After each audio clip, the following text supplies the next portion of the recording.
Daniel 3. Nebuchadnezzar the king made an image of gold, whose height was 60 cubits, and the breadth thereof 6 cubits. He set it up in the plain of Dura, in the province of Babylon. Then Nebuchadnezzar the king sent to gather together the princes, the governors, and the captains, the judges, the treasurers, the counselors, the sheriffs, and all the rulers of the provinces, to come to the dedication of the image which Nebuchadnezzar the king had set up. Then the princes, the governors, and captains, the judges, the treasurers, the counselors, the sheriffs, and all the rulers of the provinces were gathered together unto the dedication of the image that Nebuchadnezzar the king had set up. And they stood before the image that Nebuchadnezzar had set up. Then an herald cried aloud, To you it is commanded, O people, nations, and languages, that at what time ye hear the sound of the cornet, flute, harp, sackbut, psaltery, dulcimer, and all kinds of music, ye fall down and worship the golden image that Nebuchadnezzar the king hath set up. And whoso falleth not down and worshippeth shall the same hour be cast into the midst of a burning fiery furnace. Therefore at that time, when all the people heard the sound of the cornet, flute, harp, sackbut, psaltery, and all kinds of music, all the people, the nations, and the languages fell down and worshipped the golden image that Nebuchadnezzar the king had set up. Wherefore at that time certain Chaldeans came near, and accused the Jews. They spake and said to the king Nebuchadnezzar, O king, live forever.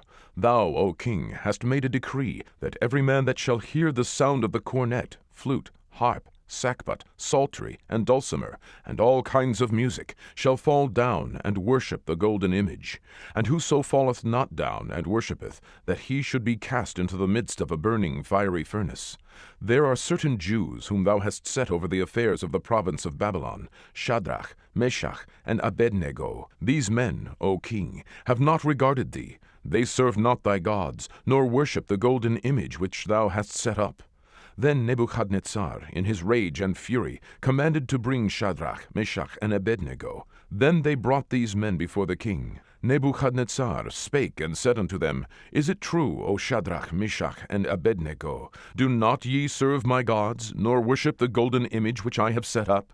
Now if ye be ready, that at what time ye hear the sound of the cornet, flute, harp, sackbut, psaltery, and dulcimer, and all kinds of music, ye fall down and worship the image which I have made. Well, but if ye worship not, ye shall be cast the same hour into the midst of a burning fiery furnace. And who is that God that shall deliver you out of my hands?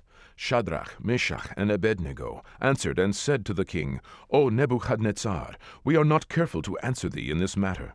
If it be so, our God whom we serve is able to deliver us from the burning fiery furnace, and he will deliver us out of thine hand, O king. But if not, be it known unto thee, O king, that we will not serve thy gods, nor worship the golden image which thou hast set up.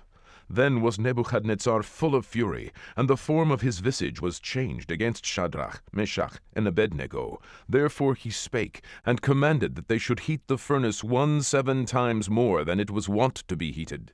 And he commanded the most mighty men that were in his army to bind Shadrach, Meshach, and Abednego, and to cast them into the burning fiery furnace. Then these men were bound in their coats, their hosen, and their hats, and their other garments, and were cast into the midst of the burning fiery furnace.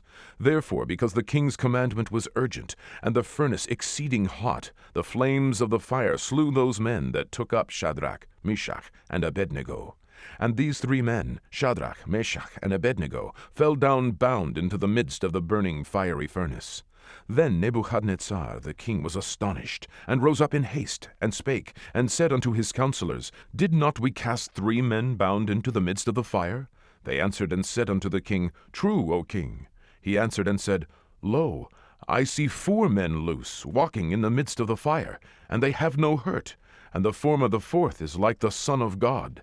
Then Nebuchadnezzar came near to the mouth of the burning fiery furnace, and spake and said, Shadrach, Meshach, and Abednego, ye servants of the Most High God, come forth, and come hither. Then Shadrach, Meshach, and Abednego came forth of the midst of the fire. And the princes, governors, and captains, and the king's counselors, being gathered together, saw these men, upon whose bodies the fire had no power, nor was an hair of their head singed, neither were their coats changed, nor the smell of fire had passed on them. Then Nebuchadnezzar spake and said, Blessed be the God of Shadrach, Meshach, and Abednego, who hath sent his angel, and delivered his servants that trusted in him, and have changed the king's word, and yielded their bodies, that they might not serve nor worship any god except their own God. Therefore I make a decree, that every people, nation, and language, which speak anything amiss against the God of Shadrach, Meshach, and Abednego, shall be cut in pieces, and their houses shall be made a dunghill, because there is no other God that can deliver after this sort. Then the king promoted Shadrach, Meshach, and Abednego in the province of Babylon.